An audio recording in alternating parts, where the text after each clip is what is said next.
Asalaamu calaykum waraxmatullaahi wabarakaatuhu. Kusoo dhawaada barnaamijyadeena caafimaadka indhaha.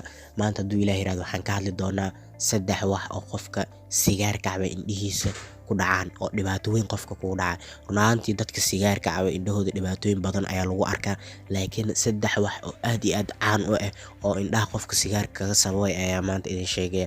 Midda koowaad, qaleelka indhaha.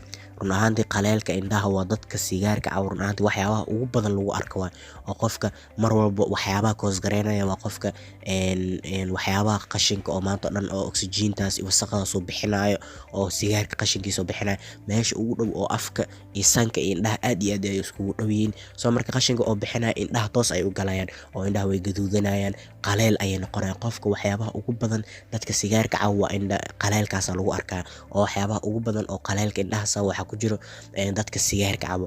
Smoking aad iyo aad ayuu u daran yahay oo waxaa waye qofka indha qaleelkaas ayuu ku sababaya. Laba, qofka wuxuu ku sababaya caadka isha fuulo. Run ahaantii caadka isha fuulo da ayuu qofka markuu gaaro ayay caadka indhaha fuulaan, laakiin dadka sigaarka caba aad iyo aad ay usoo degdegay inay caad indhaha fuulaan. Midda saddexaad waa qofka bareesharka indhaha inuu kaco. Bareesharka indhaha qof walba markasta qofka markuu sigaarka isticmaalo jir ahaan qofka bareesharka kacayo oo wasaq jirkiisa galayso waay. Sidaas la mid indhaha bareesharka ka kacayo oo qofka wuxuu ku sababa cudurro aad iyo aad halis u ah oo glucoma lahay oo bareesharka indhaha inay kacaan.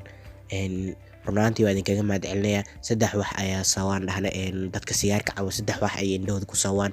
Waa indha qaleelka iyo caadka isha fuulaya iyo biyaha indhaha ku furmaya bareesharka. Saddexdaas wax ayaa most common sababa, laakiin waxyaabo aad iyo aad u tiro badan ayaa sababa. Waa idinkaga mahadcelinayaa daawashada video. Asalaamu calaykum waraxmatullaahi wabarakaatuh.